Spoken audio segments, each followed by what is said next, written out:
Labdien un sveiciens no Latvijas ziemeļaustrumiem, no Apes, no Niedru saimniecības. Mani sauc Daina Binde un jau vairākus gadus piedalos permakultūras kustībā un arī vācu dažādas augus un sēklas un arī kartupeļus. Un šodien pastāstīšu par četrām šķirnēm, kuras ir nonākušas manā gādībā un kuras ļoti mīlu. Pirmā šķirne būs zilactiņa, siņa glaska jeb jānītis, ko es dabūju no Lienītes iesaulnieces no pašas Kurzemes rietumiem. Es nezinu, kur viņa dabūja viņus, bet augu jau pāris gadus man.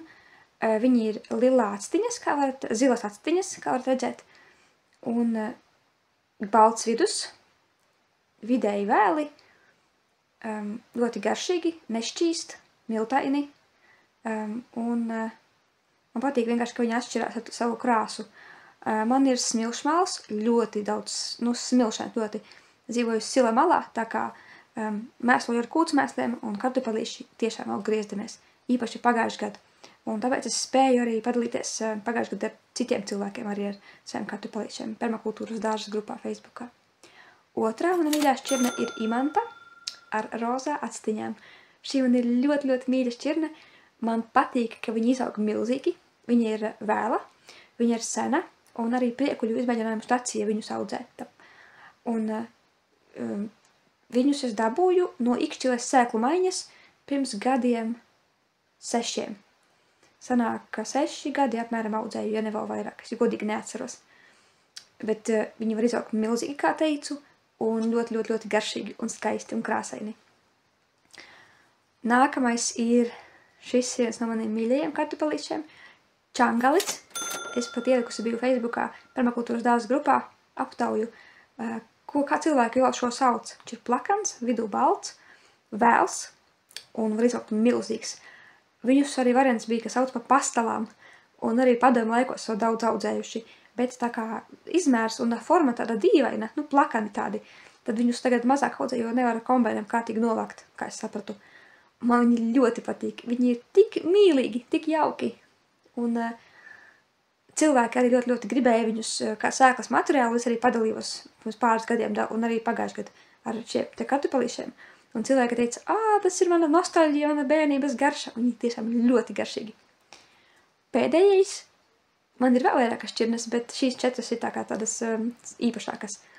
Ir šķirne, kuru žurnāls Agrotops vienu gadu bija ievērtējis kā pašu garšīgāko no visām. Tā ir brasla. Arī šo audzēja priekuļu izmēģinājumu stacija, un šo audzēja vismaz gadus 30 mana vecmāmiņa. Viņai ir ieraduma cilvēks. Es pat brīnos, ka viņa to šķirni nekad neatjaunoja, bet katru gadu uz sava dārziņa, kur novāc apmēram 8 maisi kartupeļu, lai pietiktu visai ziemai, uzlika kārtīgu kravu kūtsmēslu un iera.